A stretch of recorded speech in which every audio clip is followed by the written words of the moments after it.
officials work out the charges against the agitator that attacked the U.S. ambassador to Korea. Experts say the Seoul-Washington alliance remains intact.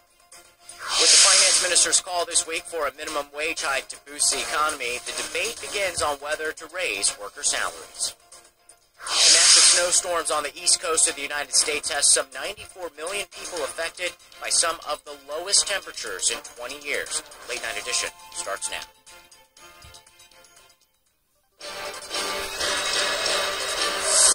Welcome to Arirang News. I'm Sean Lim, and this is Late Night Edition.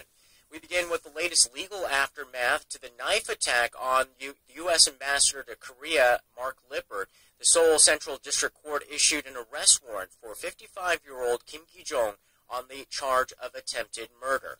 The activist, who already received a 2-year prison sentence for an attack on the Japanese ambassador in 2010, denied, however, that he planned to kill the ambassador and said that he was the only one involved in Thursday's attack at a breakfast gathering.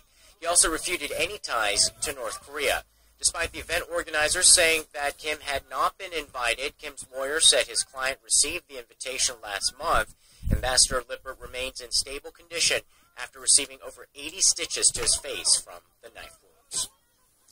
Well, the alarming knife attack on U.S. Ambassador Lippert not only shook the nation, it also sparked concerns about whether it would affect Seoul's relations with Washington. But analysts say that the alliance is rooted in shared national interests and that bilateral ties continues to strengthen. Our Hwang Sun-yi reports. South Korea and the United States have enjoyed an alliance that gets stronger by the day. And then this happened, a brutal knife attack on the U.S. ambassador to South Korea, Mark Lippert, by a South Korean man at an event in central Seoul. But experts are not worried about the incident affecting the alliance. But if you think about it, the national interests do not change. That national interest stretches from trade, tourism, to military cooperation, with a focus on countering North Korean threats. The suspect in Thursday's attack shouted his opposition to the joint South Korea-U.S. military drills.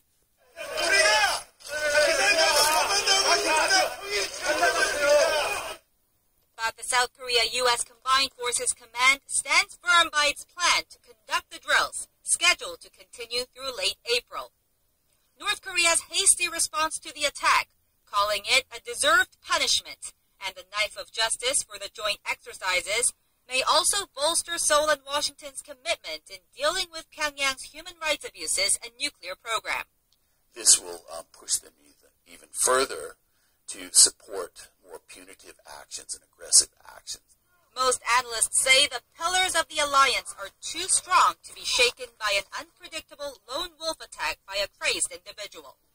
But some do point out that while the relationship at the government level will remain intact, the incident could take a toll on U.S. public sentiment about security in South Korea. Hwang Sang-yi, Arirang News. Meanwhile, South Korea's defense chief says he will continue to check in on the ongoing joint military drills with the U.S. to show that the bilateral alliance stands strong. Defense Minister Han Min-gu visited an annual Key Resolve military exercise at a U.S. airbase on Friday. There he spoke to troops and expressed sympathy for Ambassador Mark Lippert, condemning his attack as a form of terror. Commander of the U.S. Forces Korea, General Curtis Scaparrotti, meanwhile, said that the unfortunate attack does not represent the sentiment of the South Korean people. Turning to the president's Middle East diplomacy tour, President Park Geun-hye spent her final day in Abu Dhabi meeting with Korean troops. It's the first time Korea's top commander visited a military vessel deployed overseas. Chae Yu-sun files this report from the UAE. Wearing a khaki-colored navy jumper, President Park Geun-hye spent her final day in the UAE visiting Korean military personnel dispatched to the region. The Cheonghae Anti-Piracy Unit has been patrolling the Gulf of Aden since 2009, while the Abu Dhabi-based ARC military unit has been providing UAE troops anti-terrorism and other types of training for the past 4 years. From a senior chief petty officer who participated in Korea's successful rescue mission against Somali pirates in 2011 to an officer dispatched to the region for the 4th time, the president praised the troops for their hard work and making Korea proud. 사랑하는 가족과 또 고향을 떠나서 높은 파도와 또 이 뜨거운 태양을 이겨내면서 나라와 국민을 위해 땀과 열정을 바치고 있는데 그런 여러분의 노고에 진심으로 큰 박수를 보냅니다. President Park also met some 30 Korean medical personnel dispatched to 4 hospitals in the UAE as part of bilateral collaboration in the field.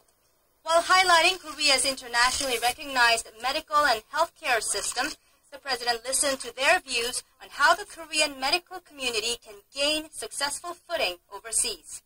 President Park now heads to Qatar, the final destination on her Middle East tour. There she plans to seek support for Korean participation in Doha's infrastructure preparations for the 2022 Qatar World Cup.